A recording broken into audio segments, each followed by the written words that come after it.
지방에서 분양가가 높은 아파트는 무조건 제가 볼 때 이번에 참패할 가능성이 높습니다. 대구처럼. 그러면 미분양이 나면은 어떻게 될까요? 모바일이나 TV에서만 보는 그 메인을 보면 제가 볼 땐 99% 속는다고 말씀드리겠습니다. 자신합니다. 작년에 제가 연말쯤에 가서 정부가 규제 완화 대책을 내놓을 것이고 상반기까지는 일시적 반등이 있을 수 있다. 일시적 반등 이후에 다시 추가 조정 하락이 시작될 거라고 저는 봤는데 지금 4월 달인데 그 힘이 제가 예상한 것보다 약해요. 상승 반전도 아직 못했습니다. 드리고 싶은 말씀이 있어요. 국토부 장관님한테. 전세 대출 제도는 정말 나쁜 정책입니다.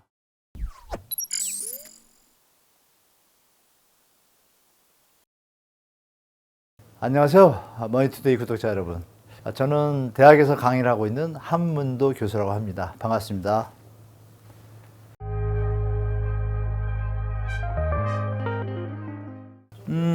유일하게 맞힌 게 저뿐만은 아니고 부동산 매매 가격 하락은 맞추신 분들이 많고 전세 가격 하락에 대해서 이제 맞춘 사람이 저밖에 없다 보니까 이제 유일한 표현이 쓴 건데요. 매매 가격 하락에 대한 거는 뭐 다른 분들 전문가들과 좀 비슷한 지표들을 보는 거고 추가적으로 저는 이제 주택 가격 부담 지수라고 있어요. HAI라고 그게 소득 대비 우리가 부담할 수 있는 능력의 수치를 나타내는데 소득의 한 50% 이상을 갖다가 주택 원리금 상환에 쓴다 그러면 좀 부담이 되겠죠. 다른 데도 돈이 나가니까. 근데 그 수치가 2021년 말에 214.6을 찍었어요. 그 수치가 어떻게 되냐면 소득의 54% 평균적으로. 그러니까 너무 부담되죠. 그러니까 주택 가격이 너무 높다는 사실이 나왔고 여러분들이 아시는 PIR 그 지수 기본적이고 결정적으로 이제 거래량하고 전세가하고 이제 그 미분양 분야의 어떤 흐름이 있는데 그 세 지표들이 이제 점점 하락적으로 가고 있었고 이 전세 가격 같은 경우에는 이제 저는 이제 계산을 해봤습니다. 이 부동산뿐이 아니라 우리가 주식시장에서는 뭐 배당률 또 기업 입장에서는 수익률 뭐 이런 얘기를 하는데 부동산 시장에서는 이제 캡 레이트라 그래서 이제 자본 환원율이라는 그 수치를 쓰거든요. 우리가 이제 1억이 있는데 어디다 투자를 했어요. 근데 수익률이 5%야. 그럼 그 투자 수익률이 5%잖아요. 그럼 부동산에도 똑같이 5억짜리 샀는데 수익률이 5%면 5%인 거죠. 근데 그러면 그건 어떻게 나타나면 임대 수익률이 나타나잖아요. 그 당시에 임대 수익률을 보니까 P는 I분의 R을 적용하니까 2%밖에 안 나오는 거예요. 그 얘기 뭐냐면 가격에 투자성이 없다는 얘기죠. 그러면 이게 시중에 5%의 수익률을 맞추려면 가격이 그 정도 내려와야 되잖아요. 그걸 계산하니까 한 40% 내려오겠더라고요. 결정적으로 이제 전세도 또 마찬가지죠. 전세 수익의 개념을 또 도입을 하면 전세를 들었던 분들의 어떤 형태가 2020년 임대차 3법 때 우리가 폭등하면서 그때 이제 전세 대출 제도를 박근혜 정부 때부터 이제 좀 확대했는데 그 확대된 그 정책을 문재인 정부 때도 그걸 그대로 방치했습니다. 그래서 전세 대출이 자유로운 시절에 금리가 이제 낮아졌죠. 여러분들 아신 것처럼 금리가 2%. 그러면은 5억을 빌릴 때 1,000만 원이잖아요, 1년에. 그러면 한 달로 나누면 한 80몇만 원밖에 안 됩니다. 그러면 원룸 월세 비용과 비슷해요. 그러니까 그 당시에 젊은 분들이나 신혼부부 또 아기 하나 둘 있는 아빠 엄마들이 계산해 보니까 월세 사느니 전세 사는 게 더 싸거든요. 그때 이제 5억이라는 대출을 다 받게 됩니다. 제가 그 예측할 당시가 2022년 그 한 3, 4월에 얘기한 건데 하반기 들어가면서 이제 그 2년 임대차 기간이 만료되는 시점이 있지 않습니까? 그리고 미국이 금리를 올린다는 거를 이미 연초부터 막 얘기를 했어요.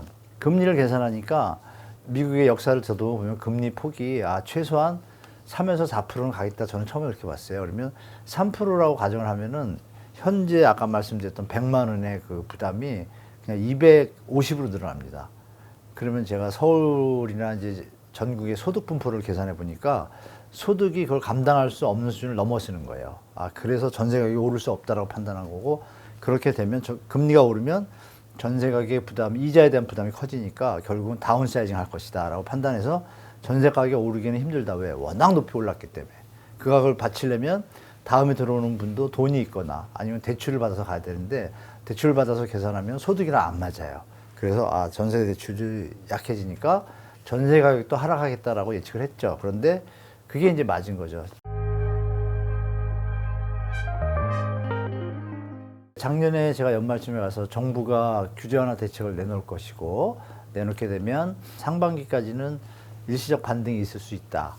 그리고 MB 정부 때에 비교하면 힘은 약할 것이다라고 봤고, 그것이 지나고 나면 데드캣 바운스, 그러니까 더블 D, 일시적 반등 이후에 다시 추가 조정 하락이 시작될 거라고 저는 봤는데, 지금 4월 달인데 그 힘이 제가 예상한 것보다 약해요. 그러니까 MB 정부 때는 그때 글로벌 금융위기가 터지고 나서 서울의 아파트 월 거래량이 2,000대로 떨어졌습니다. 1,500대에서. 많이 떨어졌죠, 그때도. 1,500에서 2,000대였는데 규제 완화 대책을 썼어요. 똑같이. 지금하고 거의 똑같습니다. 다 썼는데 바로 6,500, 그 다음 달에 7,000, 8,000 이렇게 회복을 합니다.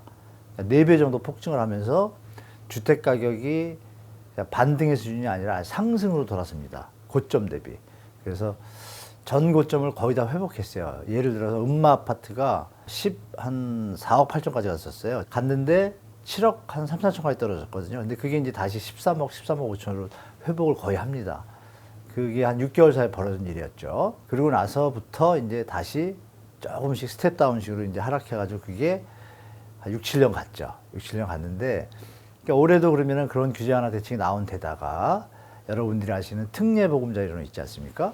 그것까지 나왔기 때문에 저는 특례보금자리론이 크다고 생각을 했어요. 그래서 잘하면 상승 반전할 수도 있으나 힘은 약할 것이라고 했는데 상승 반전도 아직 못했습니다. 현재 벌써 3개월 지났죠. 4개월째인데 4월 달하고 3월 말이 들어서면서 특례보금자리론의 소진 속도가 늦어지고 있어요. 그게 뭐냐면 특례보금자리론을 활용해서 주택을 마련할 수 있는 수준의 집값이면 사람들이 1월처럼 다 갔을 텐데 1월, 2월에 이제 수요자가 좀 늘다 보니까 매도하시는 분들, 소유자분들이 가격을 올리기 시작했습니다. 한 5에서 10% 정도. 물론 예전에 10억이었다가 5억이 된 아파트가 이걸 사러 갔는데 5억이 다 팔리니까 6억으로 올라가겠죠. 그 다음에 6억에서 6억 5천으로 가는 거는 소비자들이 버거웠나 봐요. 그래서 3월 말부터 특례보금자리론 소진 속도가 완전히 줄고 찾는 사람이 없어져요. 그리고 이 숫자, 거래량이 정체를 약간 보이는 모습이 나타나고 현장에서 어떤 현상이 벌어지냐면 매수자들이 예전에 많이 오다가 갑자기 더 나은, 더 싼 거 나오면 사러 올게요. 연락 주세요. 하고 돌아가는 분들이 이제 많아졌습니다. 3월 말부터.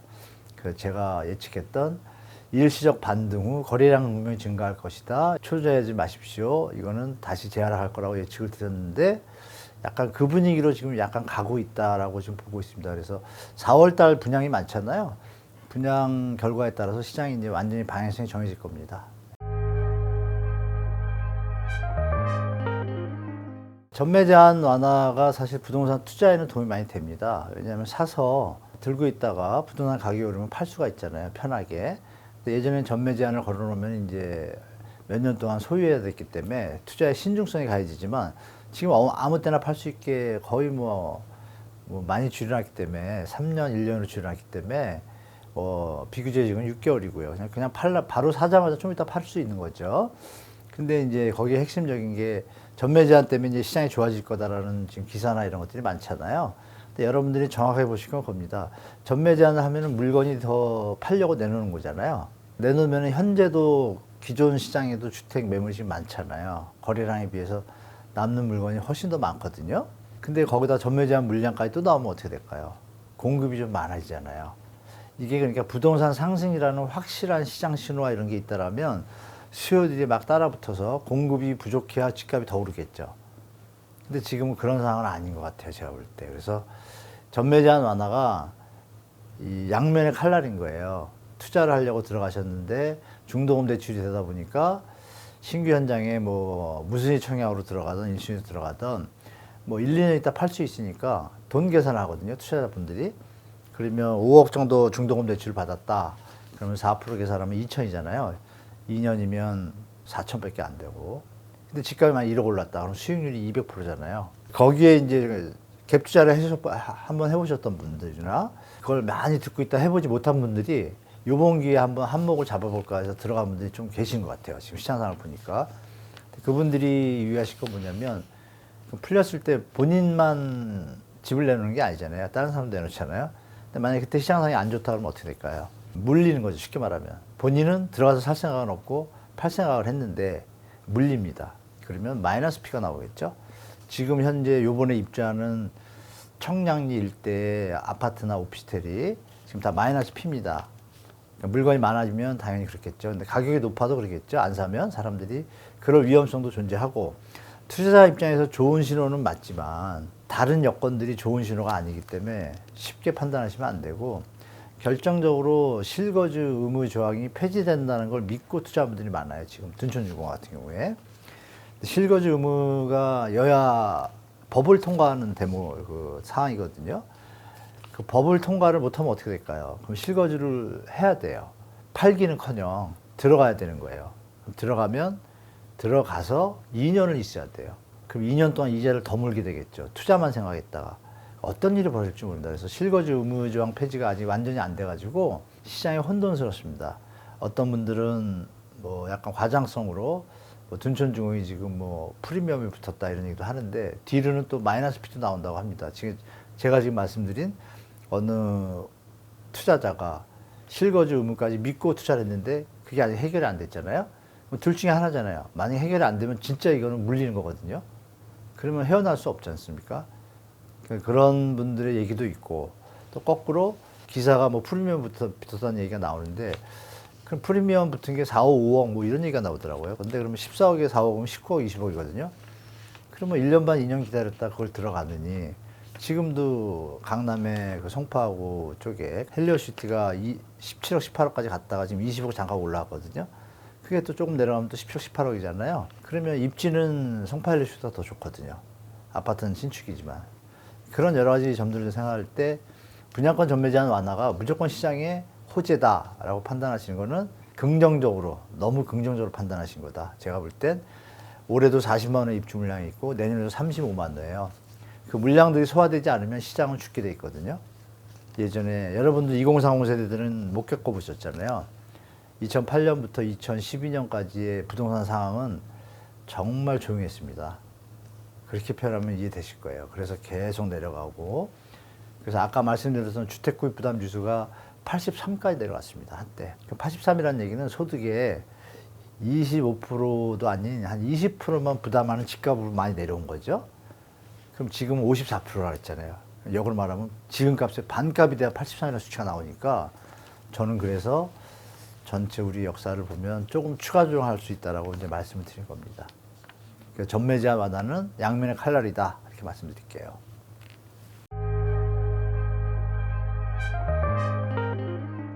날라다니는 기사죠, 제가 볼 때. 왜냐하면 팩트에 기반한 기사가 아니라 예를 들어서 100점 맞던 학생이 성적이 좀 놀고 좀 운동하고 게임하다 보니까 한 30점으로 내려왔어요. 이 학생이 원래 100점 맞는 사람인데 50점으로 올랐어요, 성적이. 그러면 80% 성장했잖아요. 30점에서 50점이면. 근데 예전에 점수에 비하면 어때요? 50%도 안 되잖아요. 지금 거래량 급증이라는 게 어떤 개념이냐면 젊으신 분들 바쁘셔가지고 생업에 바쁘신 분들을 혹세 무민하는 아주 나쁜 제목입니다. 왜냐하면 서울의 평균 거래량이 월에 얼마였는데 지금 급증하긴 했으나 평균 거래량보다는 여전히 저조하다. 이렇게 팩트를 정확하게 해줘야 시장 상황이 늘어난 건 맞지만 아직도 평균 거래량이 안 닫았다는 거는 아직도 막 상승하거나 뭐 급하게 시장이 움직이진 않겠다라는 판단을 줘서 소비자인 실수요자뿐이 아니고요. 매도자분들이 만약에 그 기사를 보면 어떤 생각이 들겠어요? 이거 집값이 오르는 거 아니야? 팔지 말아야지. 급한데. 그래, 내가 급해가지고 지금 5억에 팔려고 그랬는데 원래는 7억짜리였는데 근데 지금 분위기가 보니까 5억 5천을 받을 것 같아. 근데 지금 저 사업장에다 돈을 이걸 팔아서 빨리 메꿔야 돼. 그 시간을 뺏는 겁니다. 그렇죠? 정확한 팩트 보도를 해줘야 우리 소유자든 또 무주택자든 서로 도움이 되는 좋은 기사겠죠. 그 기사를 57% 급증이라고 쓰면 안 되죠. 57% 증가 이렇게 쓰고 시장 완전히 살아나지 못해가 정확한 해석이겠죠. 그러나 그 뒤에 만일 다음 달에 2,000건이 4,000건으로 간다라면 추세 상승으로 이어질 가능성이 높다. 이렇게 써야 정확하겠죠. 다음 달도 아직 안 나왔고, 그죠? 그래서 그런 부분은 좀 기저효과, 착시효과를 활용해서 바쁘신 분들 특히 어떻게 표현하면 잘못하면 그 기사만 보면 호갱이 되는 거죠. 제가 보는 관점에서. 그런 기사보다는 제가 말씀드렸던 대로 팩트를 두 가지 잘 나열해주는 기사가 됐으면 더 좋겠다 하는 좀 바람이 좀 있습니다.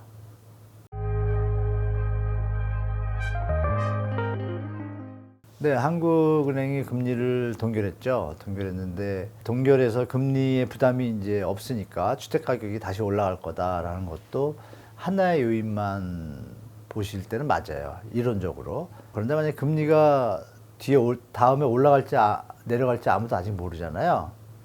물론 시장 상황이 좀 안 좋다 보니까 경제가 안 좋아질 것 같으면 금리를 못 올리잖아요.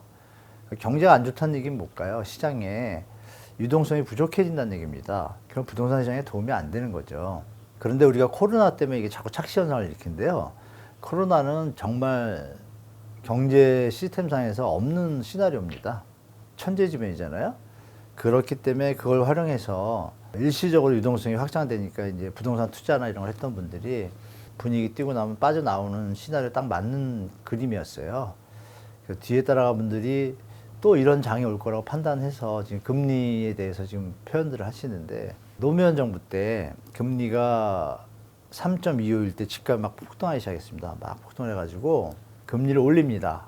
몇 프로까지는 5%까지 올립니다. 2006년도에 1년 3개월 만에 올렸어요. 6%까지 올렸으면은 거의 2배잖아요. 그러면 집값이 낮아져야죠. 지금 말씀하시는 대로 하면. 집값이 그 뒤로도 2년을 계속 오릅니다. 왜죠? 금리가 3%에서 5%로 올랐는데 그 당시에 우리나라 경제 성장률이 6에서 7% 수준입니다. 소득이 더 늘어나는 거예요. 그러니까 금리를 부담하고도 여지가 생기잖아요. 그러니까 유동성이 더 확보되니까 올라갈 수 있습니다. 힘이. 쉽게 말하면 시장의 주체는 누구예요? 살 사람이잖아요. 살 사람들이 여건이 좋아지면 경제가 좋으면 갈 수 있는 거예요. 그리고 저희 때는, 제가 젊을 때는 금리가 10에서 15%였습니다. 그때도 집값이 올랐어요. 왜? 우리가 개발도상국으로 막 갈 때라서 버는 게 막 20%, 30%였으니까요. 가능하죠. 지금 어때요, 여러분? 저성장 선진국형이잖아요. 선진국형 저성장 국면이고 소득이 뭐 1에서 3% 늘잖아요. 기준금리가 3.5%면 대출금리는 4%, 5%잖아요. 역전됐잖아요. 그 논리는 그 하나만 팩트를 보면 맞지만 소득이라는 주요 상황과 실수요자들의 부담, 집값의 현재 상태, 그 세 개를 같이 보면 안 맞죠. 두 개는 강하지만 하나가 약하거나, 두 개가 약하거나 하나가 강하면 한쪽으로 치우치는 거잖아요. 그러면 금리 인하라는 요소만, 그것도 낮은 금리가 아니잖아요, 여러분. 3.5%가. 그 금리가 동결됐다고 해서, 인하됐다고 해서, 인하될 때는 분명히 경제가 침체 현상이 일어난다는 얘기고 급전이 필요하게 됩니다. 금리가 인하돼도 시장에서는 대출금리는 오를 수도 있습니다. 상황이 좀 많이 다르다는 걸 좀 말씀드리고, 그래서 우리 경제상황이 지금 1년 2개월째 무역 적자거든요. 여러분들한테 뭐 믿거나 말거나 드릴 말씀은 IMF 직전에 미국이 금리를 95년도부터 올렸습니다. 차곡차곡 올리면서 우리가 98년 전에 97년 초부터 무역 적자가 벌어져요. 그러고서 터집니다. 지금 보면 금리 올린 게 작년 초부터였잖아요. 1년이 지났잖아요. 근데 체력이 약하다 보니까 무역 적자가 바로 일어났어요. 1년 1개월째예요. 좋은 신호 분명히 아니죠. IMF 때랑 비슷한 지금 흐름이에요. 그래서 가끔가다 유튜브 보시면 제2의 IMF 이런 얘기 나오는 거예요. 다행인 점은 우리가 그때는 외환 보유고에 대한 유동성이나 외환에서 이제 단기 외채 외환이 있고 중장기가 있는데요. 단기 부채가 너무 많으면 돈이 이제 위기가 생기면 딴 나라에서 돈을 빨리 달아올 거 아니에요. 그게 많으면 돈이 없어지죠. 장기성이 없어지니까. 근데 지금 6대4 정도 됩니다. 그래서 조금 나아요. 그래서 IMF 같은 상황이 벌어지더라도 버틸 수 있는 힘이 예전보다 경제체력은 강합니다. 그건 강한데 지금 말씀하신 것처럼 금리 인하 단 그 0.5로 주택가격이 오른다라는 말씀은 갭 투자자나 일부 공인중개사, 건설사 쪽에서 하는 얘기고요. 일반 경제학자나 이런 분들한테 한번 여쭤보십시오. 저하고 아마 같은 견해를 가지고 계실 겁니다. 왜? 소득이 지금 증가하지 못하고 있고, 여러 가지 경제 상황이 내수가 감소하고 있고, 가계부채 연체율은 증가하고 있는데 어떻게 갑자기 금리 그것 때문에 집값이 다시 뛸 수 있을까요? 우리가 그 폭등기에 거기에 자꾸 젖어가지고 벗어나지 못하는 것 같은데 조금 냉정하게 시장을 판단하시길 좀 부탁드리겠습니다.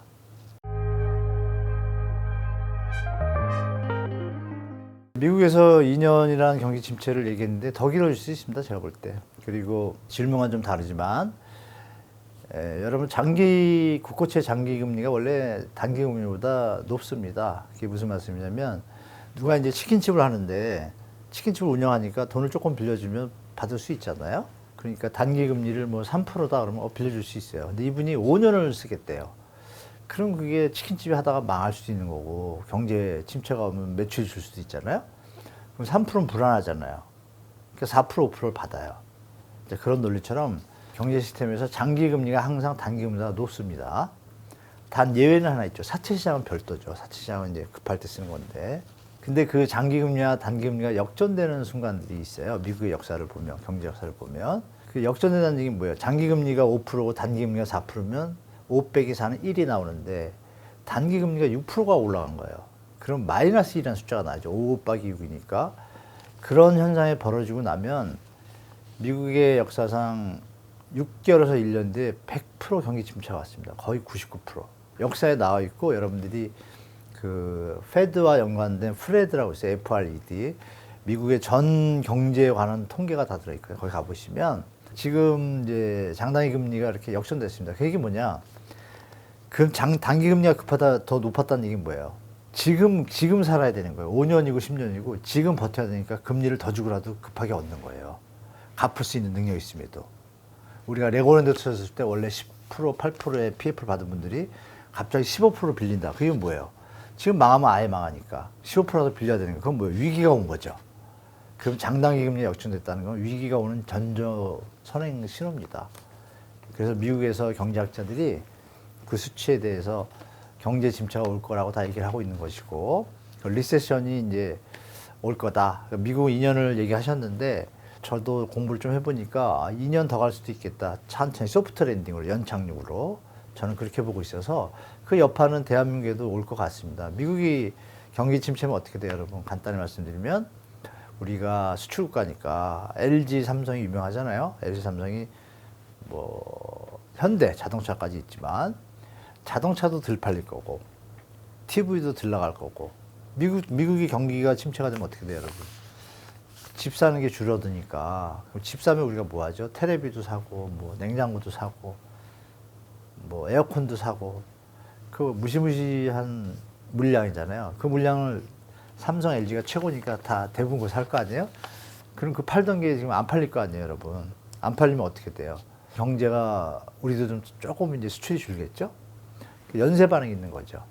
그래서 미국이 기침하면 독감 걸린다.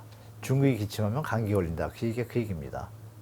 이어지기 때문에 거기에는 시차가 존재하죠. 미국 경제 지수가 터지면 우리는 6개월 뒤에 따라가게 돼 있죠. 어쩌면 더 빨리 갈 수도 있고. 그래서 그런 요인들 때문에 제가 볼 때 미국의 경제 침체에 대해서는 저는 거부할 수 없는 수순이라고 봐요. 케인즈도 이미 옛날에 얘기했고 많은 경제학자들이 다 얘기했던 사항들이 그대로 이어지고 있는 겁니다. 그게 자본주의의 한계라는 것을 이미 경제학자들이 다 알고 있어요. 그래서 항상 유동성이 확대될 때 버블이 생겼다가 패니까 이제 붐이 벌어졌다가 붕괴되고 그런 절차가 계속되어 왔습니다. 지금까지. 지금 경제학 역사가 120년인데 왜 이렇게 계속될까요? 그게 자본주의의 한계입니다. 그런 부분에 대해서 여러분들이 아시게 되면 아, 경기 침체가 일단 오겠구나. 진폭의 차이는 있겠지만 저는 이제 그쪽으로 좀 예측하고 있습니다. 예. 지방시장과 이제 서울 수도권 시장하고 이제 양극화가 벌어질 거라고 말씀들 많이 하시는데요. 그건 뭐 사실입니다. 서울은 그 수도고 또 일자리가 좀 많이 있습니다. 그러다 보니까 선호하는 지역이죠. 투자성 측면에서. 그러다 보니까 가수요가 다른 지역보다 많죠. 지방은 아시겠지만 실수요가 더 존재하는 시장이고 이 주택보급률이 60%를 많이 넘었어요. 지방은. 여러분들 한번 계산해 보세요. 60%를 넘으면 우리가 소득 분위를 따지면 1분위에서 5분위를 따지면 위에 60%는 좀 사신다고 치고 밑에 40%는 못 사신다고 치면 이분들이 살 수 있는 주택 가격이래야 이분들이 집을 살 거 아니에요. 근데 지금의 분양하는 지금 뭐 미친 집값이라고 했던 이 집값은 2분위에서도 사기 힘든 가격입니다. 그러면 소득이 없는데 그 미분양을 어떻게 살까요? 지방에서 분양가가 높은 아파트는 무조건 제가 볼 때 이번에 참패할 가능성이 높습니다. 대구처럼. 그러면 미분양이 나면은 어떻게 될까요? 미분양이 나면 부도나 파산이 될 거고 최악의 경우에. 그 다음에 어떻게 될까요? 어떤 사람이 그걸 싸게 사겠죠. 싸게 사는 걸 어떻게 싸게 살까요? 이어서 그 사업을 받았을 때 사람들이 살 수 있는 가격. 그 얘기는 뭐냐면 그 값에 100원에 분양했는데 망한 사람 거를 100원에 분양할 생각으로 사는 사람이 있을까요? 아니잖아요. 80원이나 70원에 팔아야 이게 분양이 되는구나 판단되면 어떻게 돼요? 70원에 맞춘 원가를 사겠죠. 망한 현장을. 그럼 그 사람 분양을 할 때 70원이나 80원 하겠죠. 그럼 분양이 되겠죠. 그게 뭐냐? 양극화는 지나가는 과정에서 어쩔 수 없는 필연적인 과정이에요. 왜? 무리한 수익을 노리고 무리하게 땅값을 비싸게 사서 시장에서 소화가 안 되는 땅값과 건축비와 분양가를 하니까 당연히 소화가 안 되니까 망해야죠.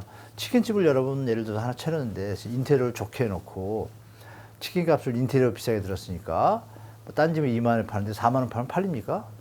망해야죠. 망하고 나면 어떻게 돼요? 다음 사람이 들어와서 뭐 2만 5천 원에 팔겠죠? 그럼 그 거품이 사라지겠죠. 우리가 저금리 때 돈들이 많다 보니까 이자율이 적으니까 3%면 갖다 빌려 쓰다 보니까 이게 펌핑이 된 겁니다. 그게 버블이라고 하죠. 그게. 그 버블이 꺼지는 과정입니다. 지금 뭐 양극화 걱정하고 막 이런 것도. 그리고 결정적인 건 뭐냐면 호황기 때도요. 미분양 물량은 6만에서 7만 개 항상 있었습니다, 여러분. 정부하고 기자분들이 너무 호도를 하고 있는데 7만 개까지는 전혀 문제 없습니다. 시간이 지나면 다 소화되는 물량이에요. 왜 호황기 때 미분양이 5만 개, 7만 개가 있죠? 사람들이 사는 값이 비싸면 잠시 멈췄다가 숨 고르고 조금씩 싸게 팔면 팔릴 거 아닙니까? 지금도 이제 그런 과정 속인데 더 넘어가면 그래서 MB 때 미분양 물량이 11만 호일 때 발표를 합니다. 적정 주택시장의 적정 공급 미분양 물량인 7, 8만 호를 유지하기 위해 현재 11만 호인 미분양 분을 3, 4만 호를 국가에서 지원해서 매입하겠다 그럽니다. 매입하고 남는 게 몇 개예요? 7, 8만 호잖아요. 안정된 거라고 얘기했습니다. 그 당시도. 근데 요즘 와서는 이상하게 자꾸 그 건설사들을 편애하는 듯한 7, 8만 원 마치 나라가 망할 것처럼 전혀 문제 없거든요. 처음에 정부에서 미분양 그 매입 대책 나왔을 때 왜 국민 세금 가지고 함부로 막 건설사 도와주냐 한 얘기 그 얘기입니다. 자유시장 공정 상식에 맞춘다는 그냥 놔둬야죠. 왜 국민의 세금을 골도 때웁니까? 그건 잘못된 거죠. 그러면 결론은 뭐냐? 추경호 장관이 이런 얘기를 했어요. 발표할 때 50조 투입 약속을 하면서 우량 현장에 대해서 적극적으로 유동화 지원을 하겠다 했습니다. 그럼 그 뒷얘기 뭐예요? 부실 현장은 안 도와주겠다는 얘기죠, 여러분. 그럼 안 도와주겠다는 얘기는 지금 질문처럼 양극화됐을 때 너무 비싸게 받으려는 현장은 정리가 돼야겠죠. 정리가 돼야 정상적인 수요 공급의 원칙이 맞아질 거고 비싼 건 안 사니까 그런 과정이 진행될 것이고 서울 수도권은 가수요가 있다 보니까 그럼 여러분이 아마 시행자라고 생각해 보세요. 지금 집값이 좀 올랐어요. 12월보다 작년. 그럼 요 오른 값보다 조금 싸게 하면 싸다는 느낌이 들잖아요. 분양이 더 잘 되겠죠. 그러니까 1, 2월에 왜 분양을 많이 안 했을까요? 건설사들이. 집값이 좀 올려준 다음에 분양을 하면 조금 더 잘 팔리겠죠. 이 히든의 스토리를 잘 이해하시면 지금 양극화가 벌어지는 모습을 이해할 수 있습니다. 서울에서 어느 일부는 분양가가 적정하거나 기존 주택이 어느 정도 내려왔는데 그거보다 똑같다. 근데 얘가 더 내려갔다가 지금 올라왔잖아요. 그럼 사람이 착시 현상을 일으키죠. 더 내려간 게 원래 값일 수도 있는데 지금 올라왔어요. 인력. 그 선에서 맞춰서 분양을 하면 더 올라갈 것 같다는 불안감도 있는 분들은 사겠죠. 그런 시장이 벌어져서 4월 달에 그래서 분양 물량이 많습니다. 그래서 현장마다 이제 시행사, 시공사 또 대출기관이 협의를 하겠죠. 지금 시장 상황이 안 좋으니까 분양가를 좀 낮춥시다. 수익을 좀 10% 남던 걸 5%씩 남읍시다 하면 분양가 15% 내려가잖아요. 억울한 거예요. 더 남고 싶으니까. 그러면 시장 상황을 보니까 정부가 규제하는 전제를 덧치고 시장이 좋아지는 것 같다. 그러면 2월, 3월보다는 4월이 낫겠구나 판단해서 4월에 분양이 많습니다. 그렇죠? 4월에 분양 물량이 갑자기 3만 5천 호가 튀어나옵니다. 그래서 많이 분양을 할 거예요. 근데 양극화는 어쩔 수 없죠. 지금 말씀드린 대로 그 현장마다 주인이 다 다르잖아요. 나라가 아니잖아요.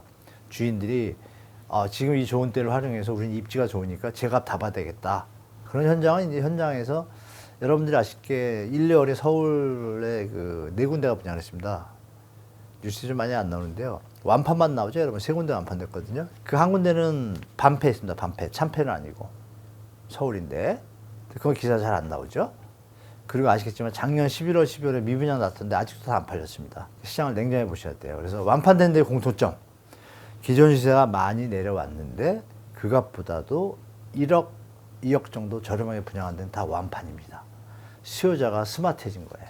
신축인데 내려가도 덜 내려갈 거고 올라가도 고기니까 감내할 수 있는 수준인 분양 가격이니까 완판이 되는 겁니다. 그래서 말씀대로 양극화가 분명히 벌어질 겁니다. 욕심을 안 낸 현장들은 완판이 될 것이고 욕심을 내서 기존 주택 시세보다 높거나 이러면 약간 고전을 겪거나 겨우겨우 다 팔리거나 아니면 미분양 될 수도 있겠죠.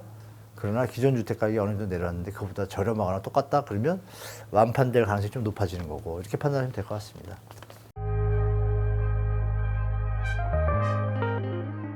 투자자분들이나 이런 분들 입장에서는 바닥, 그 단어가 바닥을 찍었다라는 단어가 상당히 그 본인들의 수익과 직결되기 때문에 바닥이라는 표현을 많이 씁니다. 그러나 무주택자나 이제 실소유자 입장에서는 예전에 주택 가격을 생각하면 바닥은 멀었다고 판단합니다. 시장의 주체 중에 매도자와 매수자가 서로 다른 생각을 갖고 있죠, 여러분. 근데 매도자는 바닥을 자꾸 찍었다야 좋으니까. 그리고 아시겠지만 대한민국의 경제 체제가 언론사가 기득권의 형태가 많기 때문에 기사가 그쪽으로 치울 수밖에 없습니다. 그건 이해하고 가야겠죠, 당연히. 거기서 이제 어느 정도 스스로 뭐 수정할 거 수정하고 반감을 해서 판단하셔야 되는데 유튜브를 많이 활용하시면 좋을 것 같고요. 유튜브 차이점이 이거죠. 유튜브는 구독자가 광고주입니다. 그러니까 구독자를 속이면 바로 구독자는 없어지잖아요. 그러니까 진실을 얘기하지 않으면 안 됩니다. 근데 언론사들의 일부 극히 언론사들은 광고주와 건설사가 좀 연결된 분들이 좀 계세요. 그래서 기사가 그쪽으로 조금 쏠릴 수 있는 가능성이 많겠죠, 여러분. 그래서 기사도 보시면서 유튜브 중에 뭐 상승론자, 하락론자 걸 다 보시고 나면 경제 시스템에 대한 감각이 좀 생기면 어느 말이 맞는지가 보입니다. 그래서 우리 시청자분들한테 드릴 말씀은 부동산하고 경제 관계에 대해서 조금만 연결해서 좀 스터디를 하시면 유튜브 아무거나 보셔도 판단이 되시지 않습니까?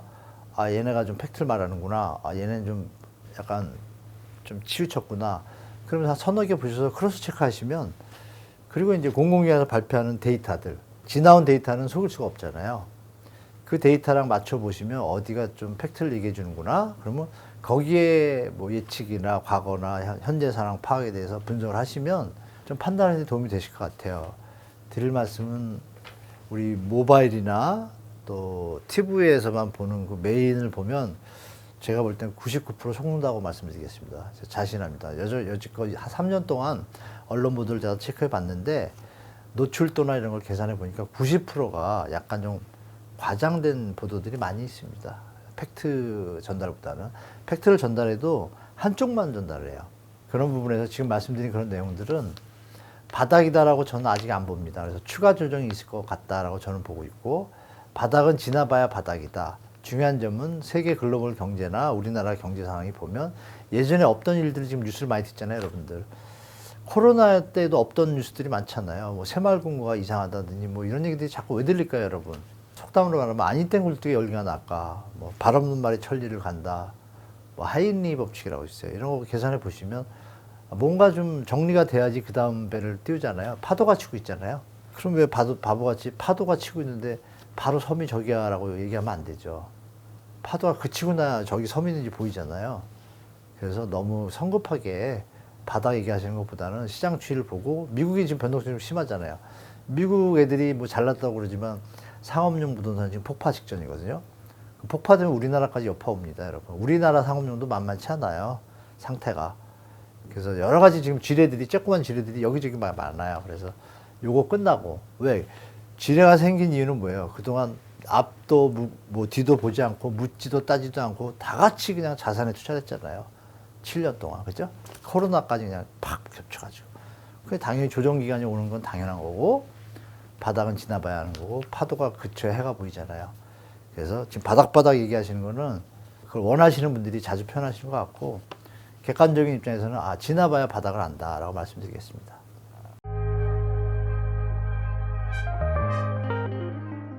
아, 반등식이라는 건 여러분이 아시겠지만 일단 수요의 이동이 벌어졌습니다. 여러분이 아시는 것처럼 영끌 시절에 어마어마한 젊은 분들이 주택을 뭐 자기 능력에 맞게 하시는 분도 계시지만 집값이 폭등할 거라는 어떤 트라우마 때문에 무리해서 뭐 집을 구매하시는 분도 많아요. 근데 그분들이 원래대로 한다라면 이 몇 년 정도 돈을 모아서 주택 가격이 그냥 정상적인 물가 상승 수준이었다 그러면 몇 년 뒤에 사실 분들인데 미리 다 앞에 사신 거죠. 그러니까 수요의 공백이 일단 생겼습니다. 그러면 이것과 함께 입주 물량도 터지고 있고 가격이 높다 보니까 조정을 겪어야 되고 또 글로벌 금융위기 조짐도 좀 있고 금리 인하가 경기 위기가 오기 전엔 쉽게 내려가지 않고 그 텀을 계산해 보면 한 2, 3년은 갈 것 같아요. 제 생각에 최소. 근데 그 뒤에 이제 2, 3년 동안에 거래가 없고 이렇게 좀 횡보되는 시장이 된다라면 그 사이에 이제 조금 자금들이 좀 축적이 되실 거 아닙니까? 그 상태에서 주택 가격이 조금 더 내려왔다고 가정하면 수요와 공급이 일치하는 지점이 옵니다. 그 지점이 이제 2026년도나 7년도인데, 요번에는 불행히도, 지금 이제 이런 얘기 하시는 분들이 계세요. 지금 이제 올해 입주 물량 많고 분양 물량이 많기 때문에 내년에는 비싸서 공급을 안 할 거다. 분양이 잘 안 되니까. 맞습니다. 제가 사업자라 해도 지금 비싼 땅값을 사서 분양이 잘 안 되는데 비싼 땅값을 살 일이 없죠. 그럼 좀 기다렸다가 싸진 다음에 사가지고 사업을 하겠죠? 그러면 올해는 지나가지만 내년에는 이제 공급 물량이 좀 적을 거예요. 그 후년도 좀 적을 것 같고, 그러면 말씀드린 대로 3, 4년 뒤에는 입주 물량이 적겠죠. 그때 원래 집값이 반등하는 게 맞아요. 그런데 여러분 들어보셨죠? 3기 신도시 뭐 이런 거, 공공 분양 많이 들으셨을 거예요. 특히 얼마 전에 발표했죠. 원영 장관 국토부에서 3기 신도시 17만 호 상반기, 올해 상반기에 모두 착공 들어간다. 그럼 착공을 하면 여러분 준공하는데 3년 걸립니다. 23 더하기 3, 2026년. 공교롭게도 지금 이제 시장에 대해서 평소라면 공급이 부족해서 입주 물량이 적어지는 시점에 말씀 주신 것처럼 다시 반등할 때가 오는 게 정상인데, 요번엔 조금 다를 것 같다라고 보시는 게 맞겠죠. 그때 되면 공공 분양 물량이 이제 그 17만 호뿐이 아니라 여러분 또 들으셨을 거예요. 청년 역세권 50만 호. 거기에다가 또 유휴 택지지구가 있어요. 다 하면 전국적으로 한 120만 호 택지가 있어요. 물량이 많습니다. 그러니까 재개발 재건축이 진행이 좀 더디더라도 공급이 적어지더라도 그게 지금 상쇄를 할 거 아니에요. 그래서 지금 여러분이 겪었던 2030들이 느끼셨던 한 7, 8년의 이런 폭등장은 기대할 수 없습니다. 절대. 그래서 그걸 감안하시고 투자도 그러니까 적정선에서 할 수밖에 없는 시장 환경이 되겠죠. 옥석도 잘 가르쳐야 되고, 잘못하면 뭐 표현하는 말로 물린다 그럴까요? 그런 경우가 생길 수도 있습니다. 왜 주택이 남아 돌지는 않겠지만 주택가격이 비싸가지고 일시적으로 남아 도는 순간이 있죠. 그때는 이제 집값이 내려가거든요. 그때 만약에 갭 투자를 하신 분이 전세를 못 맞추거나 이러면 정말 지금 바젤 3가 시행되기 때문에 여러분 앞으로도 대출이 이렇게 쉬워지지 않습니다. 그걸 좀 명심하셔야 될 게 그 부분인데요. 소득을 넘어서는 대출을 예전에 많이 해줬어요. 이번에 안 되다 보니까 정부가 우회적으로 특례라는 걸 만들어서 뭐 IMF나 OECD에다가 뒤로 좀 양해를 구하고 한 거예요.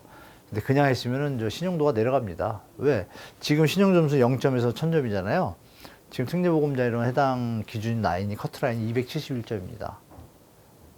그럼 얘기 다 뭐 정리됐죠. 그래서 앞으로는 그게 안 돼요. 앞으로는 한 600점 정도 돼야 대출이 되고 이러니까.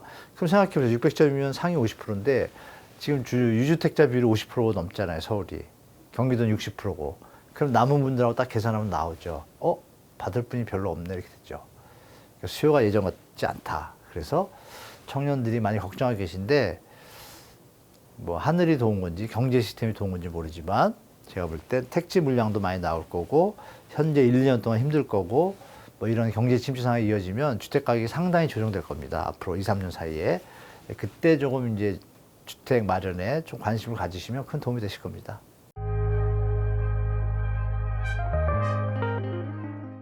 드리고 싶은 말씀이 있어요. 국토부 장관님한테. 전세 대출 제도는 정말 나쁜 정책입니다. 젊은이들의 혈세를 천일의 칠면조라고 있잖아요, 여러분. 칠면조를 천일 동안 맛있는 밥을 줬어요. 뭐 100일만 줄 수도 있겠죠. 100일 줬다가 요리를 해 먹으면 그 칠면조가 먹은 게 좋은 건가요? 살을 찌워가지고. 칠면조한테는 비극이죠. 여러분 전세 대출을 이제 받으시면 받을 땐 좋아요. 근데 내가 주택 가격이 만약 3억인데 전세 대출 3억을 해준대요, 나라에서. 싼 이자로. 그럼 가죠. 그럼 그 3억 갖고 있는 사람은 벌써 전세돈을 다 뽑으니까 팔 때 조금 더 받아야겠죠. 가격이 당연히 올라가죠. 근데 만약에 전세 대출이 없다고 가정을 할게요. 그분이 갖고 있는 돈은 보통 우리 평균을 보니까 요새 전세 보증금이 한 4, 50%밖에 안 돼요. 그 금액이 내려가면 그 위에 갭을 누가 메꿔야죠? 주인이 메꿔야 되죠, 돈을. 그 사람이 그 돈을 메꿀 만큼의 여유가 있을까요? 없으니까 역전세난이 나잖아요. 그죠? 없으니까. 돈도 없이 전세 대출한 걸 활용해가지고 자본세 차익을 놀리려는 그분들의 어떤 프로그램의 희생양이 되는 거죠. 전세 대출은. 그러면 집값이 올라가면 전세 대출은 싸서 잘 산 것 같지만 나중에 집을 사려고 보면 3억이면 살 수 있던 집이 5억이 되어 있는 거죠. 돕는 게 아닙니다. 그래서 전세 대출은 얻는 데만 좋으냐. 예전에는 서민 및 그 서민에 관한 금융지원에 관한 법률이 있어가지고 그 취업자 청년이 지방에서 올라와서 집이 없잖아요. 그럴 때 전세 가격 월세 부담되는 거 아니까 전세 가격의 한 4, 50%, 그 당시 한 2, 3천이니까 1,000만 원. 그리고 또 뭐 파산을 했어요. 파산해서 길거리에 앉으면 뭐 회생하기가 힘드니까 정부에서 2, 3천 도와줘서 뭐 조그만 집이라도 살 수 있게, 그러니까 최소한의 거주 생활을 유지할 수 있게 도와주는 정책이 원래 그런 데만 있던 것이 미국의 MBS처럼 그 자산 유동화 증권의 개념으로 도입이 돼가지고 그거를 금융 쪽에 있는 사람들이 이 전세 대출들을 활용해서 펌핑하는 거를 알게 된 거예요. 그래서 심지어는 유주택자까지 대출해 줬잖아요. 말이 맞나요? 전세 대출 유주택자 해준다는 게? 그러니까 이 정책하는 사람들이 국민이 안중에 있는 게 아니라 기득권의 이득을 벌어주는데 혈안이 돼 있는 거예요. 그러면 전세 대출을 어떻게 하냐? 나라 돈은 들어가는데 은행이 대출해줘요. 은행은 MBS를 반하고 빠지고 이런 것처럼 전세 대출을 정부가 보증을 서요. 은행은 뭐예요? 누워서 떡 먹기죠. 해주고 이자하고 수수료 먹고. 정부는 우리 세금 가지고 젊은이들한테 집값 펌핑하는 데 도와주는 거예요. 그러면 그 이득을 누가 가져가요? 갭투기 하는 사람들이 가져가잖아요. 그럼 이 시장이 잘 된 거예요? 아니죠. 만약에 전세 대출이 다 없다고 가정할게요. 그럼 지금 전세 대출 낀 만큼 집값이 다 내려오잖아요? 그럼 우리 젊은이나 무주택자들이 집을 살 때 돈이 들잖아요. 갭투기는 없어질 거고. 돈이 들면 나머지 갭투기에서 대출받을 돈은 대출 안 받아도 되고 이자 안 내도 되고. 그럼 그 돈을 어디다 쓸까요? 문화생활하고 선진생활하고 이런 데 쓰겠죠. 아니면 부동산을 더 사든지 정상적인 시장이 되는 거죠. 그래서 대출은 금융산업자본주의의 그 목적은 채무자를 늘린 겁니다. 채무자를 늘리는 하나의 프로그램으로 마치 서민을 도와준 듯 어떤 코스프레를 세워가지고 아주 교묘하고 정말 잔인한 젊은이와 무주택자 국민들의 세금을 뒤로 빼앗아가는 아주 나쁜 정책으로 저는 보고 있기 때문에 전세 대출 제도가 빨리 개혁됐으면 좋겠습니다.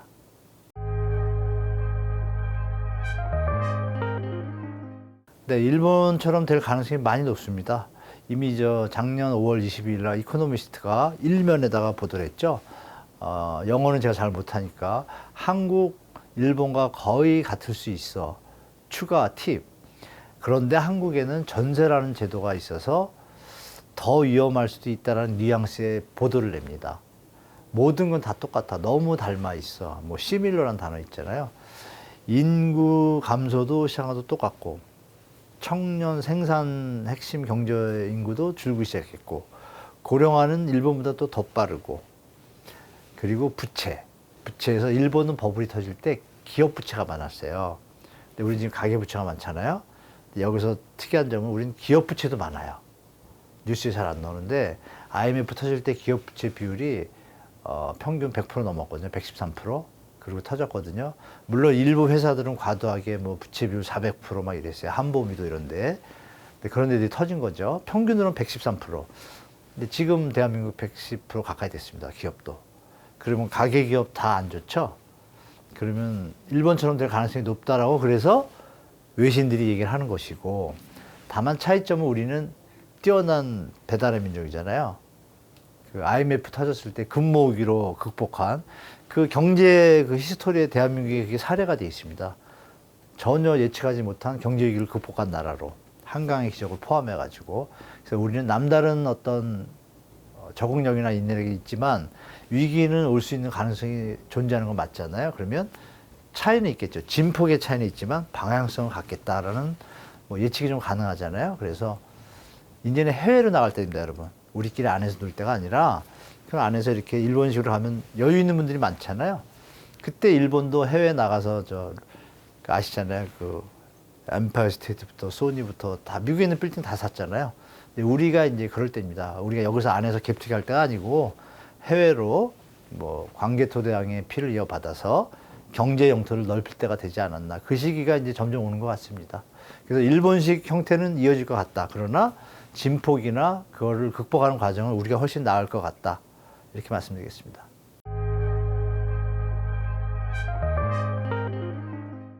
네. 전세제도가 없어진다는 얘기들이 가끔 나오고 종종 나오고 이미 박근혜 정부 때도 옛날에 그 월세를 좀 이렇게 붙이면서 이제 전세시대 끝나간다고 얘기했는데 안 끝났잖아요. 벌써 10년이 돼 가는데. 안 끝나는 이유가 있습니다. 그리고 전세제도는 우리나라에만 있다고 많이 잘못 알고 계신데요. 저 볼리비아라는 나라고요. 인도에 있습니다. 그래서 볼리비아라는 나라는 우리보다 선진국은 아니지만 우리보다 더 부동산은 선진국입니다. 거기는 전세 보증금이 50%를 넘게 되면 소유권의 역할을 하는 등기를 해줍니다. 대한민국이 그래서 아시겠지만 2018년, 19년도에 유엔 인권위원회에서 와가지고 대한민국 임대차 관계가 너무 취약하다. 그래서 아시겠지만 여러분 고시원하고 쪽방촌 고쳐라라고 지시하고 왔습니다. 그래서 한때 고시원 제도 많이 고쳤잖아요. 그리고 남은 게 이제 임대차 3법이었는데 그 중에 하나가 이번에 이제 계약갱신권입니다. 그리고 5% 상한제고. 그래서 그걸 만약에 안 했을 때는 이제 인권위원회 그 사무총장이 그 회의 때 발표한다 그래가지고 부랴부랴 하다 보니까 좀 미스가 있었죠. 조금 혼동스러운 게. 중요한 건 뭐냐면 전세제도는 우리나라가 제일 많이 써요. 딴 나라도 있긴 하지만 많이 쓰는데 전세제도가 없어지려면 이 월세로 다 바뀌어야 되는데요. 전세 장점이 있잖아요. 그리고 우리는 전세 장점을 활용해가지고 갭 투자의 형태를 유지하는 투자자들이 있어요. 쉽게 말하면 수요와 공급자가 있는 시장이에요. 그런데 이것이 이제 점점 월세화 되어가는 과정은 맞아요. 그런데 월세 부담보다 전세 부담이 적다라면 어느 상품이 더 좋은 거예요? 전세가 더 좋은 거죠. 수요자 입장에서. 월세가 만약에 내가 소득의 5%가 나가는데 전세는 계산하니까 내가 은행에 두면 은행이 대출 이자보다 보통 예금이 이자가 적잖아요. 근데 그걸 계산하면 1, 2% 갭이 생기거든요.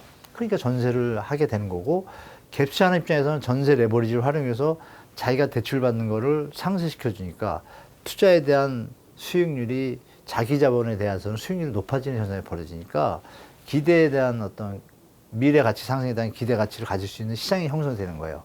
그래서 제가 볼 땐 수요와 이렇게 사람들이 많이 찾는 서울 같은데 또 일부 지방 광역시 중에서도 이제 뭐 도심 지역들 있잖아요. 이런 데들은 전세제도가 계속 유지가 될 겁니다. 당분간은. 그러나 어느 시점이 돼서 전세 어떤 보증금에 대한 부담이 더 크다고 느껴질 때 우리나라는 시간이 좀 걸릴 것 같아요. 저는 한 20, 30년 보고 있습니다. 조금 유지될 것 같아요. 네.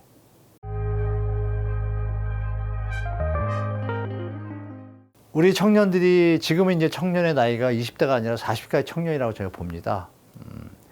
청년들이 집 때문에 너무 고생을 하고 출산율이 세계 꽁찌잖아요. 0.73. 기성세대들을 제가 대표할 수는 없지만 개인적으로 많이 미안합니다.